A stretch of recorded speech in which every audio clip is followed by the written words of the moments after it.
Bonjour à vous, j'espère que vous allez bien. L'Essonne a été pour moi un véritable défi et j'avoue avoir passé pas mal de temps en recherche avant de pouvoir trouver les différentes histoires qui vont composer cette vidéo. J'espère qu'elles vous plairont et donc ne perdons pas plus de temps.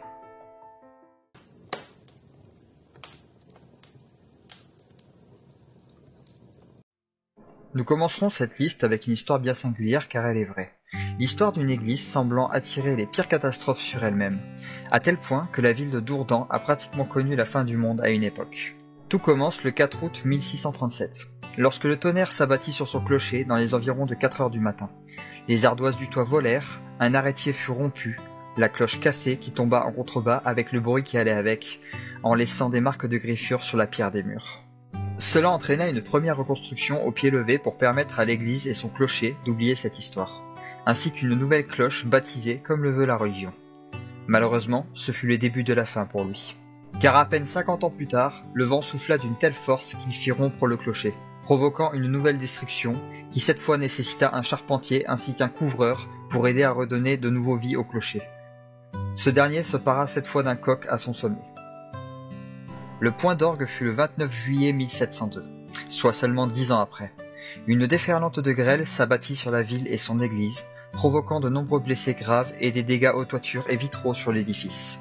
Ce fut cet épisode qui ressembla à une fin du monde pour les habitants. Reconstruite pour la troisième fois, il ne fallut pas attendre plus de 30 ans avant que la foudre ne le reprenne pour cible, brisant de nouveau le clocher maudit, ainsi que les gargouilles. La porte du chœur sauta et le crucifix fut pulvérisé au passage. La Révolution française se présenta ensuite, provoquant un dernier et ultime coup de grâce à l'édifice. L'église fut condamnée en 1791 et 25 ans plus tard, une autorisation pour les démolir fut adoptée, provoquant ainsi sa disparition. Son seul héritage fut un mur et le coq, seul réel survivant de tous ces déboires.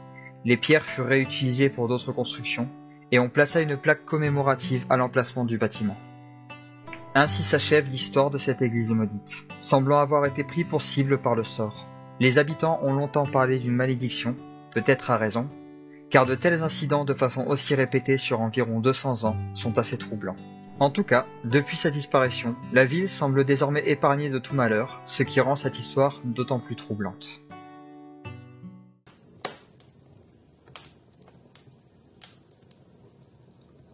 Une fois n'est pas coutume, nous allons parler d'un monstre dans cette série. Comme la plupart du temps, il va s'agir d'un dragon. Enfin, difficile de vraiment dire si c'en est un cette fois, car l'histoire reste assez obscure. Voilà ce que j'ai pu en tirer. Le monstre n'a pas de description précise. On sait seulement qu'il a 2 têtes, ressemblant à un dragon, et a terrorisé les habitants de la rue qui deviendra plus tard la rue du Trou Patrix. D'ailleurs, elle doit même son nom à cette histoire. Peut-être pouvons-nous partir du principe que ce monstre portait le nom de Patrix, mais trop peu d'infos me permettent vraiment de le confirmer. Il ne serait pas si étonnant de se dire que les habitants avaient quand même forcément dû lui donner un nom. Le monstre vivait dans son antre, un trou profond à la limite de la rue, juste avant la rivière de Juisne. Excusez-moi pour la prononciation. Peu de braves citoyens avaient osé s'aventurer dans cet endroit, ce qui laissait le champ libre pour la créature qui s'en donna à cœur joie, devenant un véritable fléau pour les Corbeillois. C'est grâce au comte Aymon, le premier comte de Corbeil, que la créature fut vaincue, terrassée par l'homme qui libéra les habitants du joug de l'animal. Selon la légende, bien évidemment. On peut également voir une statue de lui avec le fameux monstre, ce qui nous donne une idée de sa forme.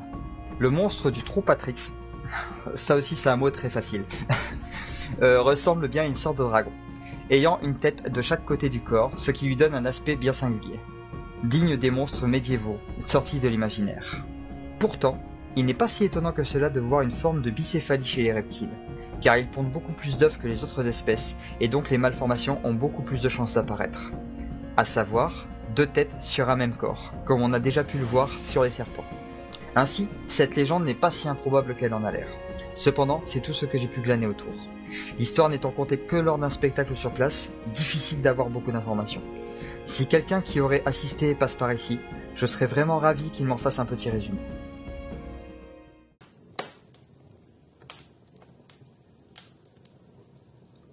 Pour bien comprendre cette histoire, il va falloir se tourner vers l'Orient. Alors voyageons un peu jusqu'en Turquie, ou plus précisément en Bithynie vers l'an 300 environ. Car c'est bien là-bas que débute notre récit. Nous parlerons de Julienne de Nicomédie, une femme, une sainte, dont on aurait assisté à pas mal de miracles de sa part. Fiancée au préfet de Nicomédie, elle refusa cette union sous le prétexte qu'elle refuserait d'épouser l'homme tant qu'il ne se serait pas converti. Évidemment, cela ne se passa pas ainsi. La femme fut alors torturée par son propre père dans un premier temps pour forcer sa décision. Mais contre toute attente, elle semblait ignorer toute douleur et aucune blessure ne parvenait à marquer son corps. Tant et si bien qu'après plusieurs supplices dont je vous passerai les détails, le plus surprenant étant le plomb en fusion qu'on lui versa sur la peau et qui demeura sans effet. Son père perdit alors patience et elle fut enchaînée dans une prison. De là, un démon envoyé par le malin tenta de la convaincre d'abandonner sa foi, usant de paroles mielleuses et voulant attiser son désir. Mais elle ne se fit pas corrompre, et parvint même à repousser le diablotin par la seule force de ses prières.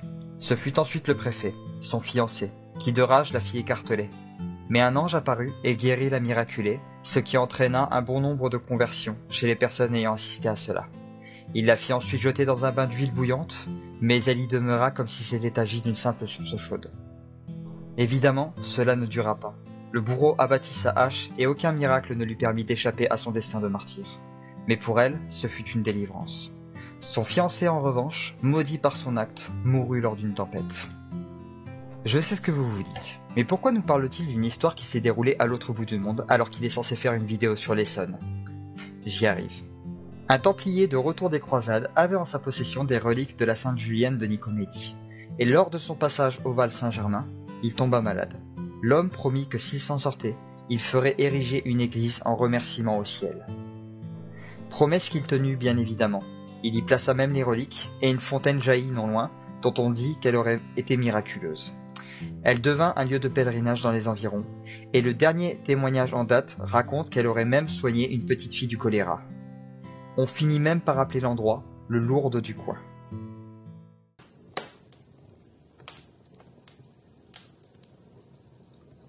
Mais pour voir des femmes pieuses capables de miracles, il n'y a pas besoin d'aller à l'autre bout du monde. Notre pays regorge d'histoires, de miracles et de mystères non expliqués. C'est le cas de Dame Audierne de Gomès, qui fut l'épouse de Guy Ier de Montlhéry.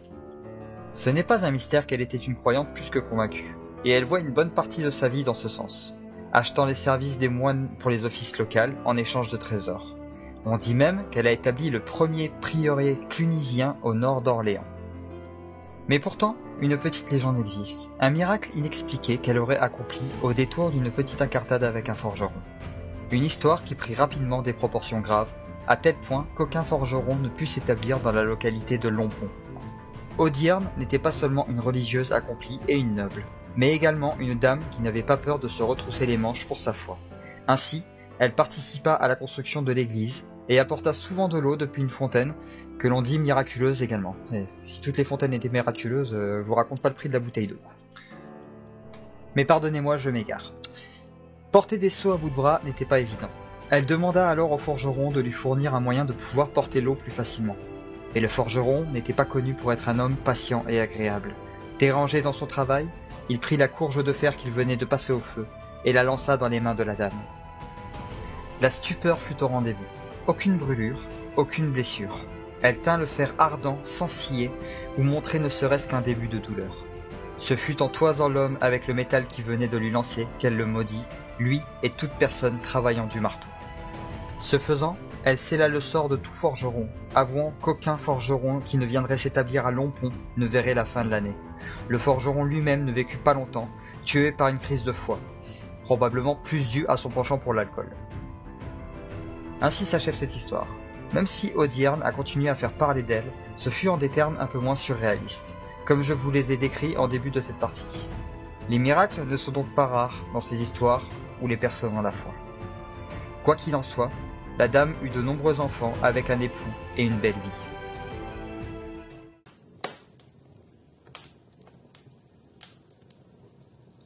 Nous finirons cette série avec une histoire bien plus troublante. À ce jour, aucune explication n'est venue éclaircir cette affaire, bien que plusieurs pistes soient envisagées. Une affaire qui date de 2014 selon les médias, une légende urbaine en un sens. Mais laissez-moi vous dépeindre un tableau. Imaginez, vous rentrez chez vous après une dure journée de travail. D'habitude, votre chat vous attend à la porte après qu'il soit sorti à votre départ. Mais là, aujourd'hui, aucun chat, pas de traces. Les jours suivants, il n'est toujours pas revenu, et tout naturellement vous vous inquiétez. Rapidement, vous cherchez dans le quartier, collez des affiches, et c'est en vous rendant sur internet que vous avez constaté la réalité. De nombreux voisins ont également signalé la disparition d'un ou plusieurs chats. 500 chats sur environ 2 ans, ce qui est énorme. On n'a retrouvé aucune trace, personne ne les a plus jamais revus, et aucune raison à une telle disparition. Voilà ce qu'il s'est passé dans l'Essonne, une disparition massive de chats sans aucune explication. Mais comme je vous l'ai dit, bien des pistes ont pu être explorées sans avoir eu, visiblement, de preuves pour les étayer. Et dans une telle situation, on se doute que de nombreuses explications fantaisistes sont venues entourer ce narratif, bien que tout naturellement écarté par la justice et les associations. Par respect envers les propriétaires de chats, que vous soyez de l'Essonne ou d'ailleurs, je ne rentrerai pas plus dans les détails des hypothèses avancées. Bien qu'on ne puisse pas réellement en vouloir aux forces de l'ordre pour cette histoire, car elles ont déjà pas mal de travail de leur côté, cette affaire aura au moins eu le mérite de mettre en avant le système judiciaire concernant les animaux. En effet, seule une plainte collective déposée par plusieurs propriétaires ou des associations avait une chance d'aboutir, car les plaintes individuelles sont jugées peu importantes à l'égard des personnes ayant réellement disparu. Mais la loi change et va vers le meilleur. Quoi qu'il en soit, cette histoire reste une affaire bien étrange et dont les théories pourront probablement continuer à tourner. J'ignore si le nombre de disparus a continué et quelle en est la cause. Cela nous rappelle seulement que nos animaux sont aussi des membres de notre famille et qu'il faut en prendre soin autant que possible. Courage à toutes les personnes ayant perdu un animal et tant qu'un espoir subsiste, je leur souhaite de pouvoir le retrouver.